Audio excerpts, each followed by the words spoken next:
mean, when I seen those people coming for miles and miles and miles around, I was just jumping up for joy and saying, we have told Reagan, we have given him our message. We don't have to say anything else, not a thing else. We have given him our message by being here and telling him that we are strong, we are united, and we have come from, what they said the song says, all the way from California to New York Island.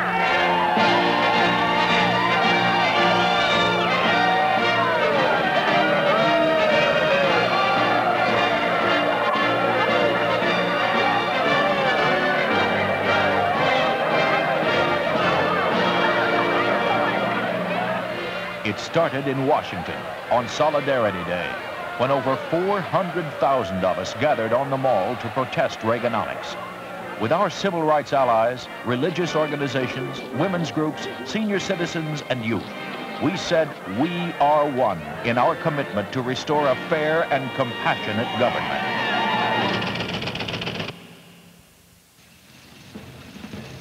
Election Day 1982 was our Solidarity Day too. We laid aside our placards, picked up our ballots, and marched to the polls. That day, we stiffened the backbone of the Congress and destroyed the myth of a conservative mandate.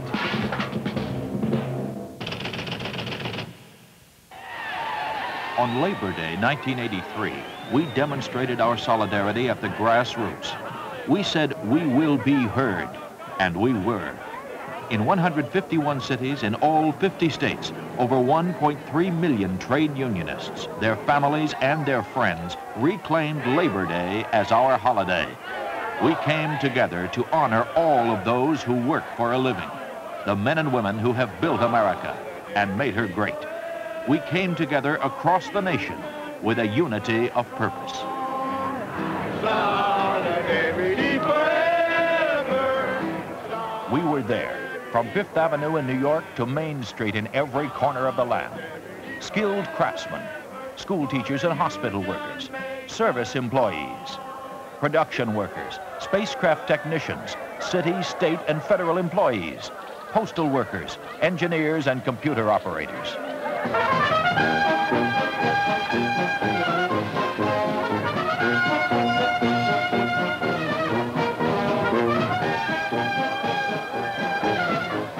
All across America, in communities where we live, working people demonstrated.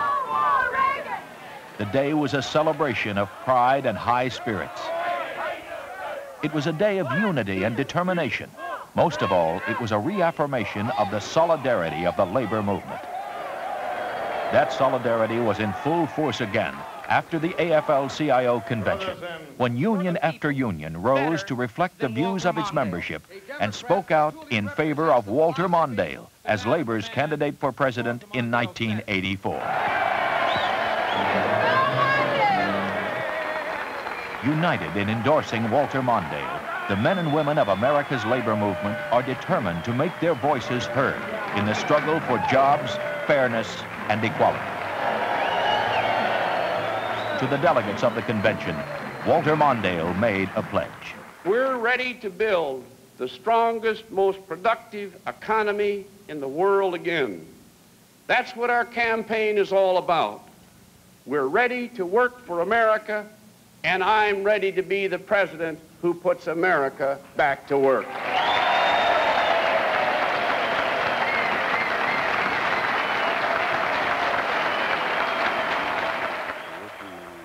Walter Mondale understands the concerns of working people all across America. His campaign for the presidency is a response to those concerns. The high unemployment rate is of great concern to me. And I believe you when you say you want to put Americans back to work, but it's not going to be easy. As president, what will you do to accomplish this? Well, the first thing you need is a president who understands the importance of making certain that every American who wants a job has one. This administration doesn't care at all. I'm a pro-full employment Democrat. And as President of the United States, I'm going to do everything I can through general economic policies, through rebuilding this country, its roads, its highways, its bridges, its ports, to make certain that every American that wants a job has a chance for a decent job in this country. President Reagan's participation and the busting of the PATCA union precipitated a big anti-labor sentiment throughout corporate America. This is reflected in more and more companies hiring anti-union consultants. What specifically would you do to reverse this perception of having the federal government be a leader in union busting? This is the most anti-union administration since Hoover. And they've, as you said, they've put the signal out. The fact of it is the law of the land guarantees American workers the right to organize, the right to bargain, and in most cases, the right to strike. And as President of the United States, I'm going to enforce the law. I believe in strong unions in the United States as well as in Poland. And I believe that the President of the United States should support that right, and I will. Second, I will demand a strong new trade policy for our country. Much of our future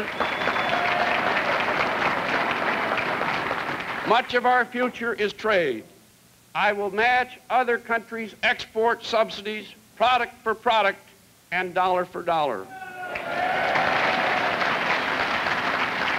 I will tell our trade competitors that they must open their markets as wide to us as we open ours to them.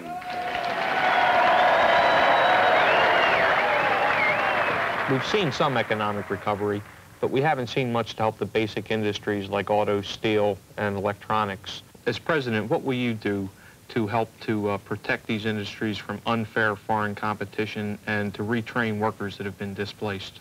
Under Reagan, this is the worst trade year by far in American history. Several million jobs have been lost because of their policies. All over this country where you see basic industries, you see whole communities and businesses and plants and families in trouble. And it's killing us. We're in full retreat. This is the worst trade year in American history. I'm going to turn around and stand up for American workers, American businesses, and American farmers again and make America #1 in international competition. This can be done. We just need a president who will do it. Our cities are badly in need of remodeling and rebuilding. We need more housing. Our highways and bridges are badly needed repaired. What program can you put into effect to get this situation straightened out? Let me tell you how I see this thing. This is the country that rebuilt Western Europe. This is the country that rebuilt Japan. I think the time has come to rebuild the United States of America. We need a capital budget to rebuild our highways, our bridges, our water systems, our ports, our housing, and so on. And we can do that. Americans are ready. We can make America work again, and we can rebuild our nation. I think that's what Americans want to do. It's no secret what Americans want from the economy. We want jobs, low inflation, reasonable interest rates, fair taxes, and steady long-term growth. I will build this campaign on my plan to achieve those objectives, and if you will help me, together we will help America. Thank you very, very much. Thank you. Thank you. Thank you.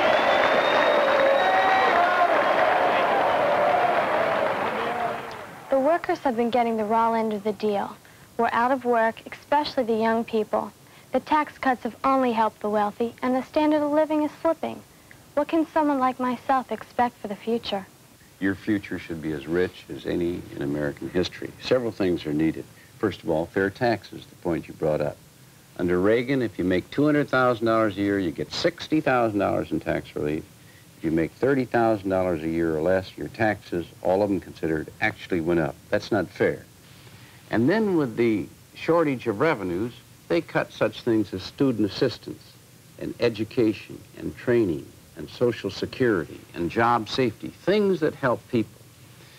Secondly, we need to give young people a chance, and we need to prohibit discrimination. I will enforce those civil rights laws. I want that Equal Rights Amendment passed so that women are not discriminated against. Ours should be a government of the people, by the people, and for the people. That's what a president is supposed to do. This president isn't doing that. I will. I know the federal government can't do it all, but when you're elected as president, and I think you will be, what can we, the working people, do to support you and our federal government? Thanks for that question. It is very important, and you're absolutely right. We have to do this together. I want you to help me be nominated. I want you to help me become elected. Then I want all of you to help me govern. We've got to do a better job of educating our kids. We have to do a better job in preparing for our own work. We have to be more productive. We have to be good citizens. We have to listen and learn. I want you to help explain to your friends what we're trying to do together. If we'll do that, if the working men and women, all of you, will stick with me, we can build this country. We can put America back to work. We can protect our environment. We can be a fair nation again toward all of our people. We can have a safer world and build that future for our children. And if you'll help me, we'll do it.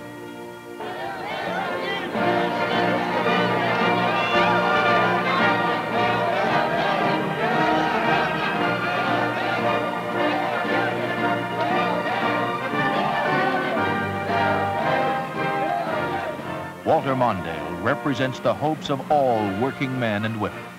AFL-CIO President Lane Kirkland. We have made more than a choice. We have made a commitment to be at your side in every primary, in every caucus, in every state of the Union.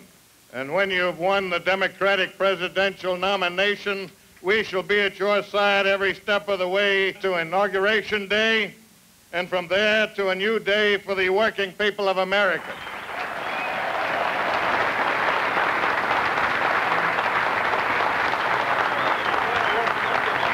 By the end of this decade, I want to walk into any store in America and pick up the best product of the best quality, of the best price, turn it over and read, "Made in the USA."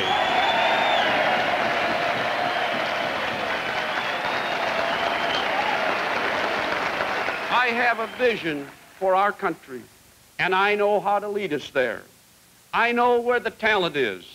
I know the Congress. I know the White House. I know how to shape a government. I know how to defend this country. I know how to search for peace.